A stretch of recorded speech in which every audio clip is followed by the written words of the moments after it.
My name is Celeste Simmons. I'm 28 years old. Stop begging for attention. That's what my father said. In front of 43 guests, champagne in hand, the week I graduated valedictorian. That same week, my parents threw a party with catered food and a banner in the living room. None of it was for me. I left home that night. I didn't come back for 10 years. Then my sister, the golden child, the one the party was for, called me sobbing from a payphone at 1 a.m. Broke, homeless, license revoked.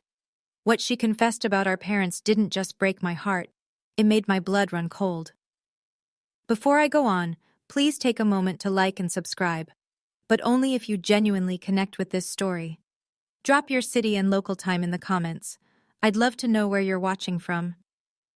Now let me take you back to June, 10 years ago, to a house on Maple Ridge Drive, the week my family fell apart. I grew up in a 4-bedroom house on Maple Ridge Drive, just outside Milwaukee, Wisconsin. The kind of street where everyone waves from their driveways and nobody locks their front doors. From the outside, we were the perfect family. Gerald and Diane Simmons. 2 daughters, 1 tidy lawn. My father managed a regional branch of an insurance company. He wore pressed khakis every day and shook hands like it was a sport. My mother was a homemaker, active in the church women's group, always the first to bring a casserole when someone got sick. She kept the house spotless. She kept appearances spotless, too. My older sister, Monica, was 2 years ahead of me. She was tall, outgoing, effortlessly charming. The kind of person who walked into a room and everyone turned. She played volleyball. She sang in the church choir. She laughed loud and easy, and people loved her for it. I was the quiet one. I got straight A's. I shelved books at the public library after school. I ate dinner without being asked twice and cleaned my plate without being told. I thought that was enough. I thought if I was quiet enough and good enough, they'd eventually turn around and see me. I was wrong. There's one memory that sticks. I was 14. I just made the honor roll for the 6th straight semester, so I printed the certificate and taped it to the refrigerator, right next to Monica's volleyball team photo and her choir award. The next morning, it was gone. I found it folded on the kitchen counter under a stack of coupons. I asked my mother about it. She didn't look up from her coffee. The fridge was getting cluttered, honey. Monica's photos stayed. At the time, I told myself it didn't mean anything, but that refrigerator door was a scoreboard I was never allowed to win, and I didn't know yet that the scoreboard was rigged from the start. Senior year, I had one goal: valedictorian. I took 5 AP classes. I studied until 2 in the morning most nights, hunched over my desk with a lamp and a cold cup of tea. I worked 12 hours a week at the library to save money.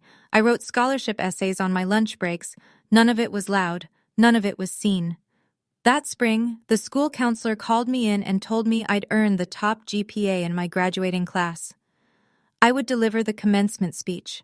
700 people, my name on the program. I drove home that afternoon with the official letter on the passenger seat, and I swear the sunlight felt different. I set the letter on the kitchen table and waited for my parents to come home. My father walked past it, picked up the mail, put the mail on top of the letter. My mother came in carrying groceries. I said, "Mom, I got something today. Can I show you?" She glanced at the table. "What is it, honey?" "I'm valedictorian. They want me to give the graduation speech." "Oh, that's nice, sweetie." She turned to the fridge and started putting away milk. "Have you started on your speech? Maybe ask one of your teachers to help." That was it. I did ask a teacher. Mrs. Ruth Calloway, my AP English instructor. She was 62, sharp-eyed, silver hair always pinned back, reading glasses on a chain around her neck. She read my first draft at her desk after school, red pen in hand. When she finished, she set the pen down, looked at me over those glasses, and she wrote one line at the bottom of the page in neat cursive. "I'm proud of you. Remember this feeling." That line from Mrs. Calloway, I would need it more than I ever imagined. Graduation week started on a Tuesday. That was the day the official valedictorian letter arrived by certified mail. Heavy cream envelope, school seal embossed in gold. I left it on the kitchen counter, propped against the fruit bowl where someone would have to see it. Wednesday morning, Monica called home. She'd been accepted to medical school. Within an hour, my mother had called 15 people. I could hear her from upstairs, pacing through the living room, her voice bright and breathless. "Can you believe it? Our Monica!" By noon, my father had ordered a banner online. White letters on navy blue. Future Dr. Simmons. By Friday, the caterer was booked. Saturday, the party. 43 guests packed into our backyard. Aunts, uncles, cousins, neighbors, friends from church. My father had rented a folding table for the desserts. My mother wore a new blouse. There were champagne flutes on every surface and a sheet cake with Monica's name written in lavender frosting. I came home from my library shift at 4 o'clock. I could hear the noise from the driveway. I sat in my car for a moment, my graduation gown folded in the back seat, and I told myself, just go in, be happy for her. Maybe someone will ask. No one asked. I moved through that party like a ghost. I refilled chip bowls. I smiled at my Aunt Linda. I said congratulations to Monica, and I meant it. I truly did. She hugged me sideways, already turning to the next person. At some point, I drifted back into the kitchen, and there on the counter, exactly where I'd left it 4 days ago, was the valedictorian letter. It was pinned beneath a stack of used paper plates, soaking up a ring of condensation from someone's glass. I picked it up.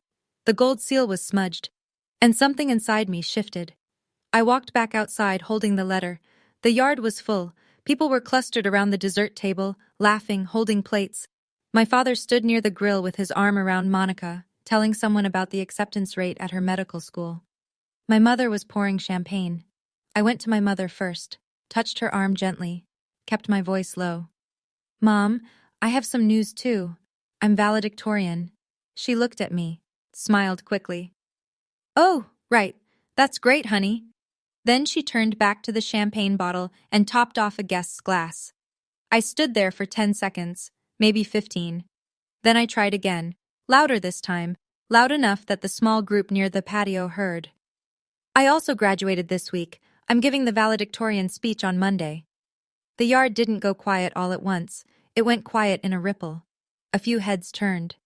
Aunt Patricia, my mother's younger sister, looked up from her plate. Monica glanced over. My father set down his drink. He looked straight at me, and his voice didn't rise. It didn't need to. It cut just fine at room volume. "Celeste, stop begging for attention. Not everything is about you. This is your sister's night." 43 people heard it. Nobody said a word. Aunt Patricia looked down at her shoes. My uncle coughed. Monica gave a short, uncomfortable laugh and turned to someone beside her. My mother refilled another glass, as though I hadn't spoken at all. I walked back through the kitchen, through the front door, and out to my car. I sat in the driver's seat in that driveway for 15 minutes. I didn't turn on the engine. I just sat there holding a smudged letter, breathing. That was the last time I cried over this family. I sat in that car and made a decision. I would never again hand someone the power to make me feel invisible. But 10 years later, I would learn that what my parents stole from me that night was far less than what they'd been stealing all along. Monday came. Graduation day. I put on my cap and gown alone in my bedroom. I checked my reflection in the bathroom mirror. I drove to the school by myself. The auditorium held 700 people. I know because I counted the rows while I waited backstage. Families poured in. Mothers clutching cameras. Fathers saving seats. Siblings fidgeting in the back rows. I watched them from behind the curtain and felt something hollow settle in my chest. When they called my name, I walked to the podium. The lights were warm. The microphone hummed. I gave the speech I'd worked on for 6 weeks. About perseverance, about proving yourself when no one is watching, about the quiet dignity of showing up even when no one claps. 700 people clapped. I looked at row 4, seats 7 through 10. The ones I'd reserved for my family. They were empty. All 4. But in row 3, just off the center aisle, one person stood. Mrs. Ruth Calloway. She was clapping hard, both hands raised, her eyes bright behind those glasses. After the ceremony, she found me in the crowd. She didn't say much. She just handed me a small envelope, pale blue, her handwriting on the front. Inside was a card. One line. "Your parents' blindness is not your failure. Go build your life." Tucked behind the card was a business card for a scholarship coordinator at the University of Minnesota. I kept both. I still have them. That summer, I applied. I got the scholarship. I packed 2 suitcases and drove to Minneapolis. I didn't tell my parents I was leaving. I didn't tell them where I was going. The house on Maple Ridge Drive shrank in my rearview mirror until it disappeared. And I made myself a promise. I would not look back. I didn't know that the moment I left, my parents began doing something I should have discovered much, much sooner. Minneapolis was a fresh start. I moved into a shared apartment near campus with 2 roommates I found on a bulletin board. I worked part-time at a financial services office, filing, data entry, answering phones. I ate ramen 4 nights a week and counted every dollar. It wasn't glamorous, but it was mine. Sophomore year, I applied for my first solo apartment, a 1-bedroom in Uptown, nothing fancy, just a place where I could close a door and study in silence. I filled out the application, handed over my pay stubs, and waited. 3 days later, the property manager called. "I'm sorry, Ms. Simmons. Your application has been declined." I blinked. Why? "Your credit history shows some irregularities. I can't go into specifics, but I'd recommend pulling your full credit report." I hung up and sat on my bed, confused. I had no debt, no credit cards. I'd never borrowed a dime from anyone. I'd been careful with money my entire life. I told myself it must be a system error, some mix-up with a common last name. I was 20 years old and overwhelmed with coursework. I didn't have time to chase paperwork. So I let it go. I found a different apartment, a cheaper one, no credit check required, and I moved on. That was my first mistake, but I wouldn't understand that for years. Every few months my mother called.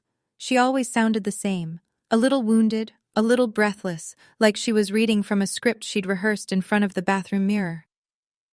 "Celeste, honey, I don't know what we did wrong. Your father cries at night. We just want our family back." Every time my stomach would tighten. Every time a small voice would whisper, "Maybe you're the problem. Maybe you're being selfish. Maybe you should go home." I never went home. But the guilt followed me to Minneapolis like a shadow I couldn't shake. I graduated from the University of Minnesota with honors, finance degree, 3 job offers before commencement. I took the best one, a junior analyst position at a mid-size financial consulting firm downtown. Within 2 years, I'd been promoted. Within 4, I was a senior financial analyst reporting directly to the managing partner. My boss, Margaret Thornton, early 50s, no nonsense, the kind of woman who wore reading glasses on a silver chain and remembered every number she'd ever seen, pulled me into her office one morning. "Celeste, you're one of the sharpest minds I've hired in 15 years. Keep going." I thanked her. I walked back to my desk and stared at my monitor for a long time. By 26, I had my own apartment, a reliable car, a growing savings account. I was building something real. On paper, my life looked like a success story. But every Christmas, I sat alone. I'd cook something small, roasted chicken, mashed potatoes, a glass of wine. I'd watch the snow fall over Minneapolis and think about the house on Maple Ridge Drive. Not with longing, exactly. More like a bruise you keep pressing to see if it still hurts. It always did. A little. I didn't talk to Monica. Not once in all those years. Every time her name crossed my mind, I saw the same image, the backyard party, 43 people, and my sister turning away with that short, uncomfortable laugh. She didn't defend me. She chose their side. At least, that's what I believed. I built a life that looked nothing like the one I grew up in, and I told myself that was enough. But there's a difference between enough and whole. I wouldn't learn that distinction until a payphone rang on a winter night and ripped open everything I thought I'd buried. It was a Thursday in February, 10 years after the party. I was on my couch, laptop open, reviewing a quarterly report. The apartment was quiet. Snow tapped against the window. My phone buzzed on the coffee table. An unknown number, area code 507. I almost didn't answer. I always let unknown numbers go to voicemail. But something, instinct maybe or just the late hour, made me pick up. "Hello?" Breathing, ragged. Then a voice, cracked and waterlogged, barely holding together. "Celeste? It's Monica. Please don't hang up." My hand tightened around the phone. I hadn't heard my sister's voice in a decade, but this wasn't the Monica I remembered. Confident, polished, the golden child in a white coat. This voice belonged to someone falling apart. "Where are you?" I asked. "Bus station, Rochester." "Rochester, Minnesota?" "Yes." "Why are you at a bus station at 11 o'clock at night?" A shaky breath. Then, "My phone got cut off. I don't have money for a hotel. I found a payphone." I stood up, walked to the window. The snow was heavier now. "Why aren't you at Mom and Dad's?" Silence. Long enough that I checked to see if the call had dropped. Then, very quietly, "They kicked me out 3 months ago." I set my laptop on the counter. I leaned against the kitchen wall. The words didn't make sense, not immediately. Monica was the favorite. Monica was the banner on the wall, the champagne toast, the future Dr. Simmons. Monica was the daughter they chose. "What happened?" I asked. I can't explain it all on the phone. I just need somewhere to go tonight. Please." Her voice broke on the last word. I didn't know yet what she was about to tell me. I didn't know that her next words would make me sit down on my kitchen floor. But something in the way she said, "Please, Va," like it was the last word she had left, told me this wasn't just a bad night. This was the beginning of something I could never undo. I told her to stay where she was. She talked while I pulled on my coat, not in full sentences, in fragments, like someone picking through rubble. She'd lost her medical license 6 months ago. A prescribing error, wrong dosage, wrong patient chart. The hospital launched an internal review. The state medical board opened an investigation. Within 8 weeks, her license was suspended.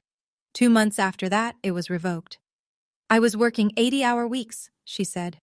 Her voice was flat now, emptied out. "I was so tired I couldn't see straight.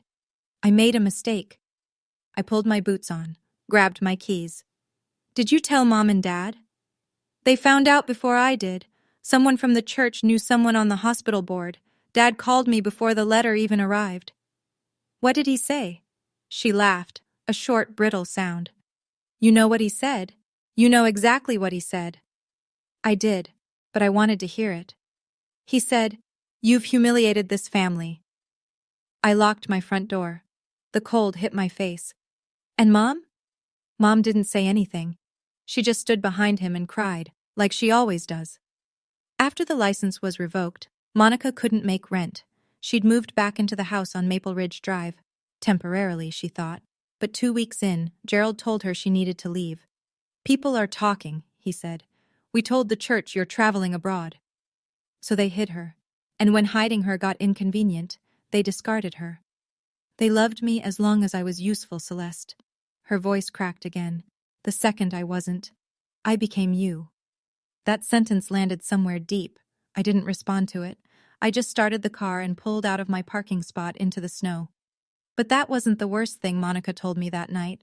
She told me about the desk. When Gerald ordered her out, Monica packed what she could. On her last night in the house, she went into our father's home office, the one room we were never allowed to enter as kids. She was looking for her birth certificate.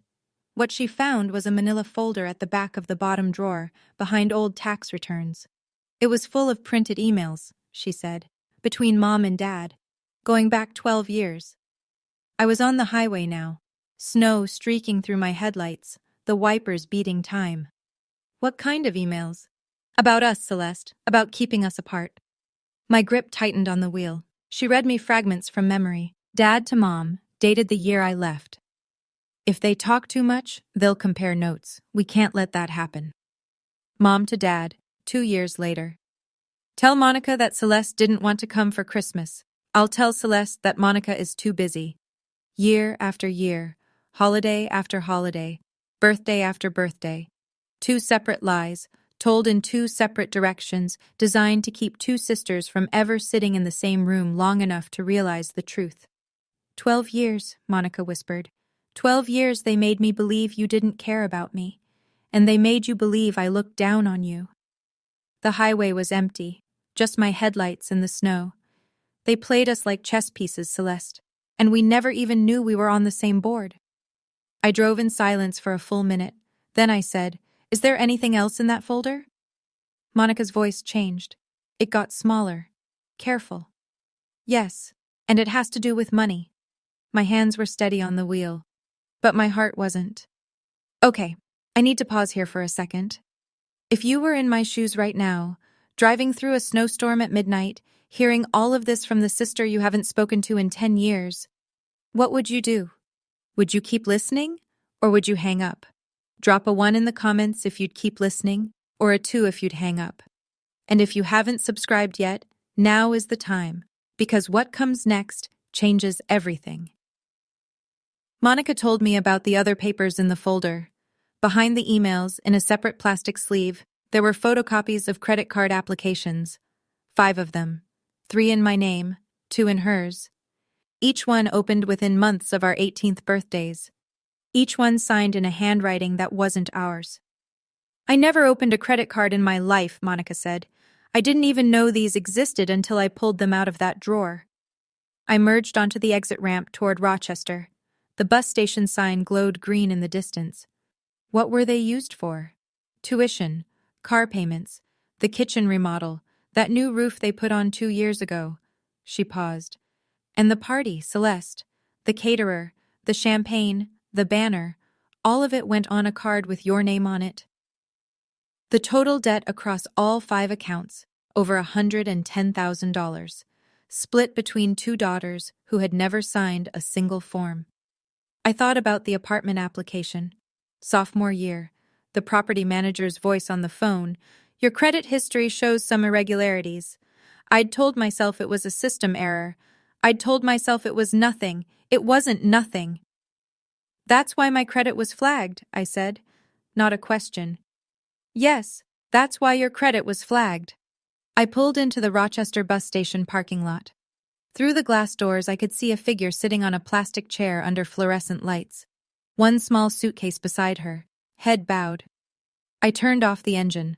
The wipers stopped. The snow piled on the windshield. "Monica." "Yeah?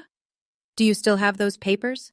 "I photographed everything, and I brought the originals." I sat there for a moment. Then I opened my door and stepped into the cold. They didn't just ignore me. They didn't just choose Monica. They used my name, my identity, to build a life I was never invited into. And they did the same thing to her. She looked different. The Monica I remembered was polished. Straight posture, bright eyes, the kind of confidence that fills a room before she even speaks. The woman sitting on that plastic chair was 15 pounds lighter, hollow-cheeked, wearing a coat that was too thin for February in Minnesota. Her hair was pulled back in a knot that looked like it hadn't been redone in days. She stood up when she saw me. We looked at each other across the fluorescent waiting room. 10 years. 10 years of silence, built on lies neither of us chose. I didn't hug her. I wasn't ready for that. But I held the door open. "Get in the car." She picked up her suitcase. It was small, the kind you'd pack for a weekend trip, not for the rest of your life. She walked past me, and I smelled stale coffee and bus exhaust. We drove in silence for the first 5 minutes. I kept my eyes on the road. She kept hers on the window. Then very quietly, she said it. "I'm sorry about the party, Celeste. I should have said something." I didn't respond right away. I let the words sit between us. The highway hummed beneath the tires. "You're staying at my place," I said, "as long as you need." She nodded. Her eyes were wet, but she didn't cry. Not yet. "But tomorrow morning, we're calling a lawyer." "A lawyer?" "A lawyer. What they did isn't just wrong, Monica. It's a crime. And if we want those accounts off our names, we have to report it." She pressed her forehead against the window. The snow was slowing down. "They're our parents," she whispered. "I know." I didn't say anything else. I didn't need to. She understood. The folder sat in her suitcase in the back seat. Those papers, those forged signatures and stolen names, were about to change everything, and our parents had no idea they still existed. The next morning, I sat at my kitchen table with my laptop open and Monica in the chair beside me. I pulled my full credit report, all 3 bureaus: Equifax, Experian, TransUnion. It took 4 minutes to load, and those 4 minutes were the longest of my life. 3 accounts I'd never opened. 3 credit cards, each with a Milwaukee billing address. The house on Maple Ridge Drive. Opened in August, 10 years ago. The same month I left for Minneapolis. Total outstanding balance under my name, $67,000. The contact phone number on every application was my mother's cell. Monica ran hers next. 2 accounts, $48,000. Same address, same phone number, same forged signatures. I stared at the screen. $67,000. A number that had been sitting on my name for a decade while I lived on ramen and worked double shifts and got turned down for apartments I should have qualified for. I need to make a call, I said. A colleague at the firm had once mentioned a lawyer who handled fraud cases. I found his card in my desk drawer. James Whitford, attorney at law, specializing in consumer fraud and identity theft. I called at 9 sharp. His assistant put me through in under a minute. I laid out the facts, the accounts, the forged signatures, the timeline. I kept my voice even. I gave him the numbers. When I finished, there was a pause. 3 seconds of silence. Then James Whitford said, very carefully, "This is federal. This is identity theft under 18 U.S.C. Section 1028. Each forged application is a separate count." I looked at Monica. She was gripping her coffee mug with both hands, her knuckles white. Whitford's next words were the ones I wasn't ready for. "If you want these debts removed from your credit, you'll need to file a formal report, an FTC identity theft affidavit, and a police report, and that means naming the perpetrators, your parents." 2 days later, my phone rang during lunch. Monica's name on the screen, which meant she was using the phone I'd lent her. She was calling from my apartment. Her voice was tight. "Dad just called. He doesn't know I'm here. He called your number because it's the one I answered last time." I set my fork down. "What did he say?" "He wants me to come home. He says Mom is sick." "Is she?"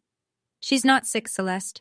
She has acid reflux. She's had it for 15 years. I almost smiled. Almost. He said something else. "What?" I had him on speaker. He said, she took a breath. He said, "Don't contact Celeste. That girl will only make things worse. She's always been jealous of you." I was sitting in the break room at my office, 2 colleagues at the next table, eating sandwiches, talking about a client meeting. Normal life, 3 feet away. And here I was, listening to my father lie about me to my sister, again, from 200 miles away. "There's more," Monica said. "He told me if I don't come back, he'll call the police and report that I stole items from the house when I moved out." I set my jaw. "What items?" "He didn't say, but we both know what he's talking about. The folder, the emails, the credit card applications, the proof. Our father wasn't worried about stolen property. He was worried about stolen evidence. He just didn't know that Monica had already shown it to me. He didn't know that a lawyer had already seen it. And he had no idea that the documents he was trying to get back were the very things that could put him in a federal courtroom." "Don't call him back," I said. "Don't engage. Let Whitford handle it." I hung up and stared at my lunch. I wasn't hungry anymore. The next day, it was my mother's turn. I was at my desk when the call came in. A Milwaukee area code. I knew before I answered. "Celeste, honey." Her voice was thin and trembling, the way it always gets when she wants something. "I've been so worried about you. I don't understand why you and your sister are pulling away from us. Your father and I, we love you both so much." I let her finish. Then I asked the question. "Mom, did you open any credit card accounts under my name?" Silence. Not the brief kind, the kind that has weight. "What are you talking about?" 3 credit cards, my name, your phone number on the applications, opened 10 years ago." More silence. Then her voice shifted, higher, tighter, wounded. Are you accusing me? After everything I've done for you? I raised you, Celeste. I fed you. I drove you to school every morning. And now you're calling me a thief?" "I'm not accusing you, Mom. I'm asking, and you haven't said no." I could hear her breathing, fast, shallow. Then the tears started. "I can't believe this. I can't believe my own daughter would say something like this to me. Your father was right. You've always resented this family. You've always wanted to tear us apart." Her voice cracked in all the right places. She'd had decades of practice. "Mom, I'm done, Celeste. I'm done trying." The line went dead. I put my phone face down on the desk. I sat very still for a moment. Then I opened my email and started drafting a message to Whitford. She didn't deny it, not once. She cried, she deflected, she accused, she performed, but she never once said no. That told me everything I needed to know. 2 weeks passed. I was starting to think the worst was behind us. I was wrong. My phone rang on a Tuesday evening. It was Mrs. Calloway. "Celeste, I need to tell you something, and I'm sorry to be the one." She didn't sound sorry. She sounded furious. "Your parents spoke at the church fellowship meeting last Sunday. About 30 people. Your father stood up during open sharing and told the group that you've been, and I'm quoting, manipulating Monica into cutting off the family. He said you've always been jealous, and that you're using her breakdown to turn her against them." I closed my eyes. Your mother sat beside him and cried the entire time. She told people she hasn't slept in weeks. I could picture it perfectly. Gerald standing tall, voice steady, the grieving patriarch. Diane beside him with her tissue, shoulders shaking on cue. The two of them performing Heartbreak for an audience of 30, the same way they'd performed A Perfect Family for 43 people at that backyard party a decade ago. "Some of the church members messaged me afterward," Ruth continued. "They wanted your contact information. To tell you, and I quote, 'You should be ashamed.'" 2 texts arrived while we were still on the phone. One from a woman I vaguely remembered from childhood Sunday school. "How dare you do this to your parents?" Another from a man I couldn't place. "Your mother is a saint. You're breaking her heart." Monica sat across the room reading over my shoulder. Neither of us spoke. Ruth's voice was steady now.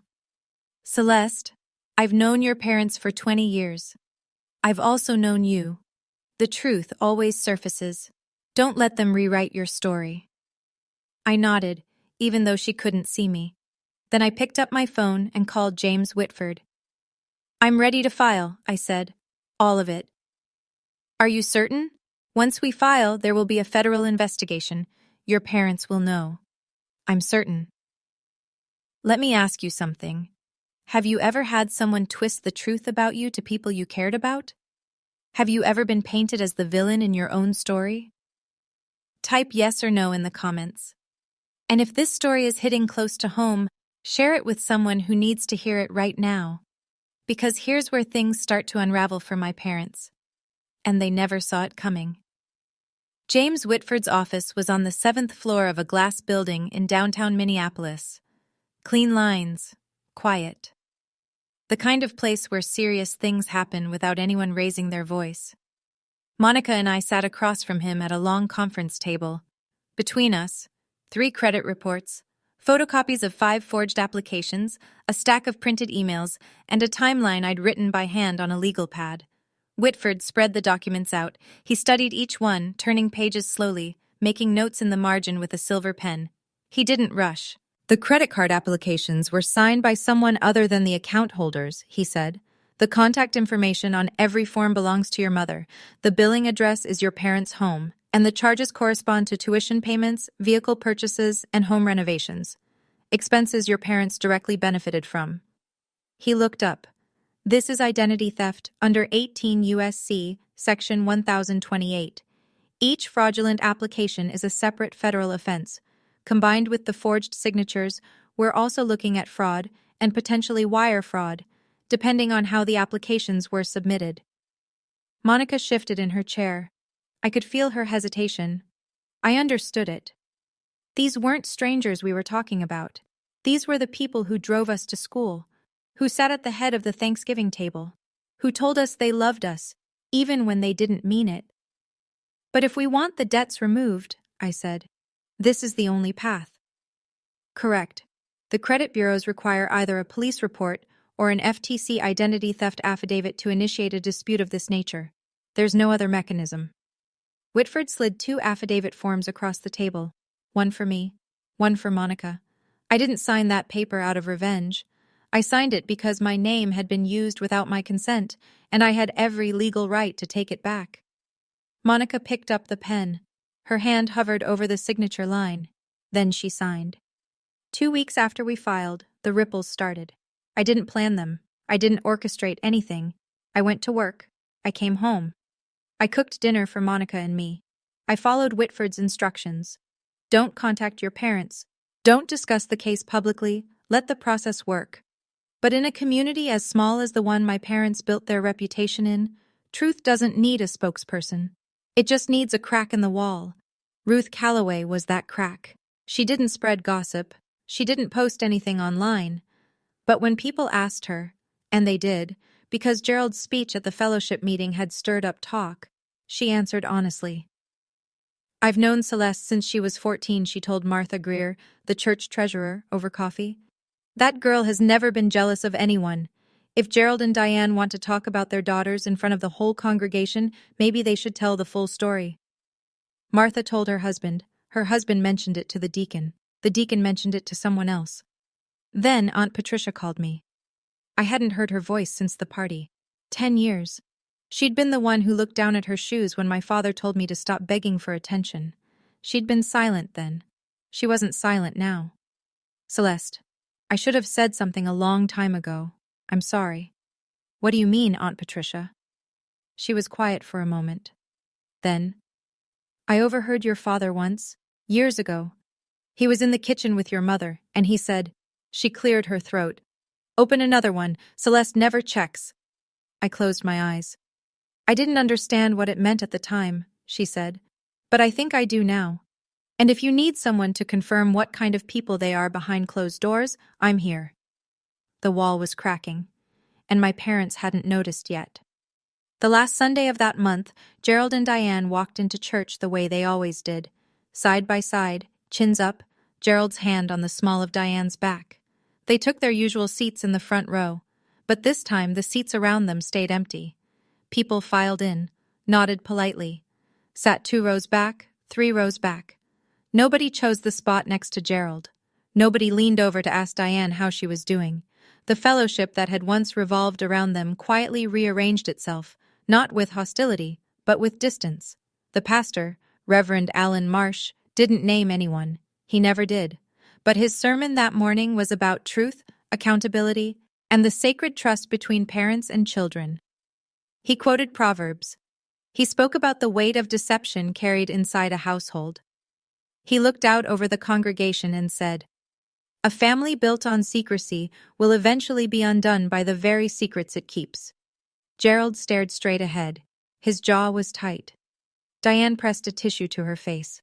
After the service, 3 couples, longtime friends, people who had been at the backyard party 10 years ago, approached Gerald near the parking lot. Howard and Jean Dempsey, Frank and Louise Cole, the Myers. Howard spoke first. His voice was low but direct. Gerald, we need to ask you something. Is it true you opened credit cards in your daughter's names? Gerald's face didn't crumble. It hardened. My family's business is my family's business. That's not a denial, Gerald, Howard said. Diane grabbed Gerald's arm and pulled him toward the car. She was crying. Real tears this time, or maybe the same rehearsed ones. It was getting hard to tell the difference. I wasn't there. I didn't need to be. The truth doesn't need a microphone. It just needs one honest voice. And then another, until the silence becomes impossible to maintain. Gerald called me that evening. I was washing dishes. The phone buzzed on the counter, and his name lit up the screen. I hadn't seen it there in 10 years. I dried my hands, picked it up, and answered. Celeste. His voice was different, smaller. The sharp edges were gone. What was left sounded like a man standing in a room that was getting smaller by the minute. You're destroying this family. You need to withdraw the complaint. I turned off the faucet. I opened accounts under your name because I didn't have a choice, he said. All that money went to Monica's tuition, to this family. I did it for us. You didn't do it for us. You did it for the image of us. I'll pay it back, every cent. Just pull the report. You opened 3 credit cards under my name when I was 18. You forged my signature. You used my social security number. That's not a debt, Dad. That's a federal crime. His breathing got heavier. I could hear him pacing. Do you want to see your father go to prison? Is that what you want? I don't want anything from you. I want my name back. Celeste, you told me to stop begging for attention. Remember? At the party, in front of 43 people. So I stopped. I stopped asking for anything from you. And now I'm not asking. I'm filing. Silence. Then, very quietly, and this is the part I didn't expect, his voice cracked. Please, Celeste, I'm sorry. I know I was wrong, but don't send me to prison. I stood in my kitchen, phone to my ear, and I felt something I didn't anticipate. Not satisfaction, not triumph, something closer to grief. Dad, I'm not sending you to prison. You walked yourself there 10 years ago. I hung up. My hands were steady, but something in my chest was not. The weeks that followed were quiet in the way an aftermath is quiet. Not peaceful, but still. Whitford sent updates by email. The FTC had processed our affidavits. Milwaukee police had opened an investigative file. The credit bureaus had flagged all 5 fraudulent accounts and initiated formal disputes. The machinery of justice was turning, slowly and without drama, the way it's supposed to. I went to work every morning. I analyzed numbers. I sat in meetings. I drank coffee at my desk and watched the snow melt outside my window. None of my colleagues knew what was happening in my personal life. I didn't need them to. Then one Wednesday afternoon, Margaret Thornton called me into her office. She was standing behind her desk with her arms folded and a look on her face I couldn't read. Sit down, Celeste. I sat. I'm nominating you for the Midwest Regional Financial Analyst Award. It's given to 1 analyst per year across the tri-state region. The selection committee reviews next month. I blinked. Thank you, Margaret. Don't thank me. You earned it. Your work on the Pendleton account alone would have been enough. But your consistency over 4 years, that's what sealed it. She shook my hand. Firm, brief. Then she went back to her reading. I walked out of her office and down the hallway. Halfway to my desk, I stopped. I leaned against the wall, pressed my back to it, and took one long, slow breath. 10 years ago, I stood in a parking lot and cried because my father told me I was begging for attention. Now I was standing in a hallway being told I was the best at what I do. Not because I begged, not because I performed, because I showed up every single day and did the work. I didn't need my father's approval anymore. I had something better. I had my own. She showed up on a Saturday morning. No warning, no call. I opened my front door to get the newspaper, and there was Diane Simmons standing in the hallway, eyes swollen, coat wrinkled, looking like she'd driven through the night. Celeste, please, we need to talk. I held the door open but didn't step aside. She stood in the threshold, half in and half out. Your father could go to prison, she said. Do you understand what that means? We could lose everything. You opened accounts in my name, Mom. You signed the applications. I didn't have a choice. Your father made me. Mom! Monica's voice came from behind me. She stepped into the doorway, arms crossed. Diane's face changed. She hadn't known Monica was here. She looked between us, her 2 daughters standing together for the first time in over a decade, and something behind her eyes flickered. Not guilt, fear. Monica, sweetheart. Don't. Monica's voice was steady, quieter than I'd ever heard it. I read the emails, Mom, all of them, including the one where you wrote to Dad. Open another one. Celeste never checks. Diane's mouth opened, closed, opened again. No sound came out. You weren't forced, Monica continued. You participated every single time. Diane's eyes filled. She looked at me, then at Monica, then back at me. Mom, I said, I don't want you to go to prison, but I'm also not going to carry $67,000 of debt that I didn't create. You have a choice. Cooperate with the lawyer. Acknowledge what you did.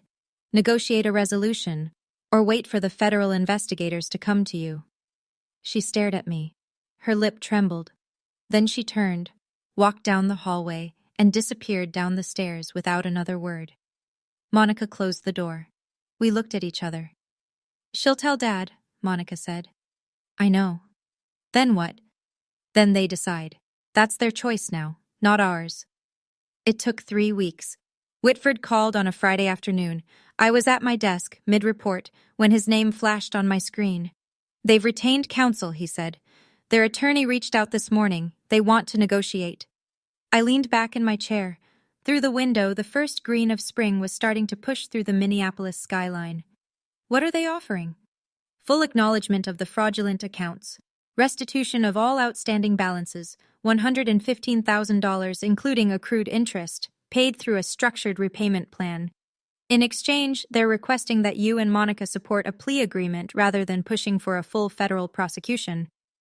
What does the plea look like? Guilty plea to identity theft, 3 years supervised probation, a financial restraining order barring them from accessing either daughter's personal information, credit, or financial accounts. No prison time. I thought about it. Not for long. Monica and I didn't file this to put them in prison. We filed it to get our names back. Then this achieves that. Accept it. The paperwork took another month. Gerald and Diane Simmons entered guilty pleas in a Milwaukee federal courtroom. No cameras, no spectators, just 2 attorneys, a judge, and 2 parents who had spent 20 years building a perfect image, signing papers that admitted it was a lie. The credit bureaus removed all 5 fraudulent accounts within 60 days. My credit score climbed 190 points in 6 months. For the first time in my adult life, my financial identity was actually mine. I called the property management company in Uptown, the one that had turned me down 7 years earlier. I wasn't looking for an apartment. I just wanted to say one thing. The reason I was declined in my application years ago was identity theft. My record has been corrected. The woman on the phone paused. I'm sorry that happened to you, ma'am. I didn't ask for my name back out of revenge. I asked because it was mine. That was always enough. News doesn't travel fast in a community like the one my parents built their lives around. It travels slow, through glances, through silences, through the things people stop saying. Nobody in the church congregation held a meeting. Nobody made an announcement. But within weeks of the plea, the quiet rearrangement that had started on that Sunday morning became permanent. Gerald and Diane stopped attending services. Not because they were asked to leave. Reverend Marsh would never do that. But because the space they'd occupied for 25 years no longer felt like theirs. The front row seats stayed empty for 3 weeks before someone else filled them. Their friends, the Dempseys, the Coles, the Myers, stopped calling. Not out of cruelty, out of embarrassment. We believed them, Jean Dempsey told Aunt Patricia.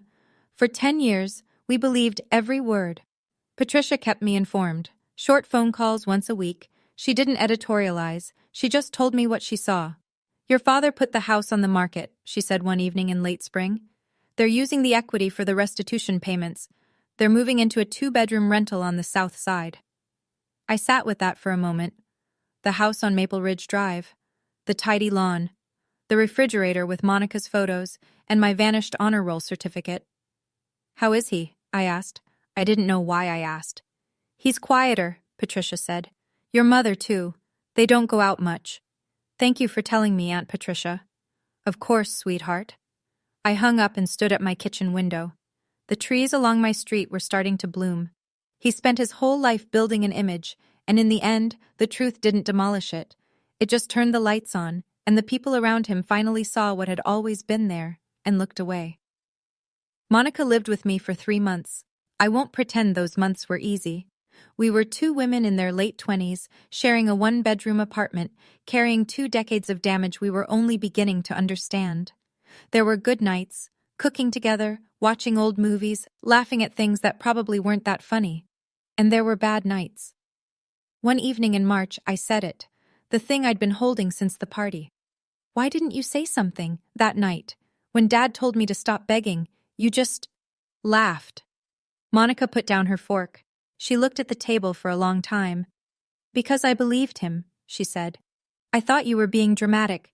They'd spent years telling me you resented me, that you were jealous, that you wanted to ruin every good thing that happened to me. And I bought it.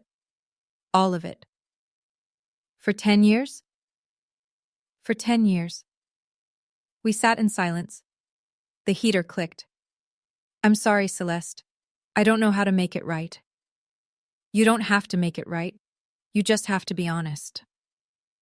We started therapy, separately. Different offices, different therapists.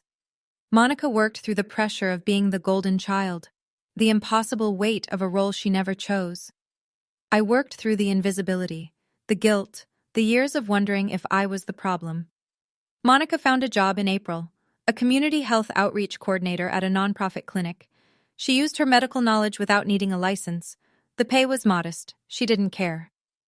"First time in my life I'm working because I want to," she told me one evening, lacing up her sneakers for an evening walk.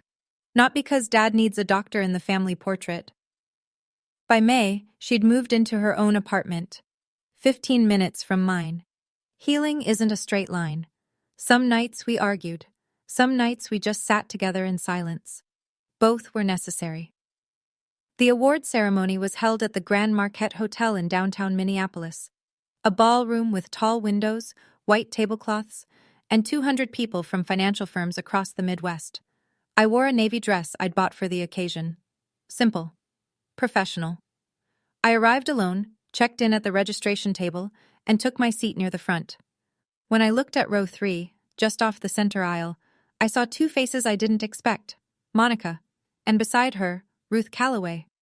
Ruth had flown in from Milwaukee that morning, $80 for a round-trip budget flight. She was wearing a gray blazer and her reading glasses on their chain, and she was sitting in the third row with her hands folded in her lap, exactly the way she'd sat at my graduation 10 years ago. My name was called at 8:15. I walked to the podium. The microphone hummed. The lights were warm. 200 people looked up at me. I kept my speech short. 10 years ago, someone told me I was begging for attention. I carried that sentence with me for a long time. Tonight, I'm not begging for anything. I'm standing here because I earned this, and I want to thank the people in this room, and a few who aren't, who saw that before I could. The room applauded. I looked at row 3. Monica was crying. Not the broken, ragged tears from the bus station. Clean, quiet tears, the kind that come when something lost is finally returned. And Ruth Calloway stood, both hands up, clapping hard, the same way she'd stood in that auditorium a decade ago when 700 people applauded and 4 chairs sat empty. After the ceremony, she found me by the coat check. She pulled me into a hug, brief, firm. "You see," she said, "I told you. Remember this feeling." The same woman who stood for me at 18 stood for me at 28. But this time, she wasn't alone. 6 months after the ceremony, a letter arrived. Not an email, not a phone call. A handwritten letter in a plain white envelope, postmarked Milwaukee. My father's handwriting, tight, slanted, the same penmanship he used on insurance forms my entire childhood. I sat on my couch and opened it. 2 pages, blue ink. He didn't start with an apology.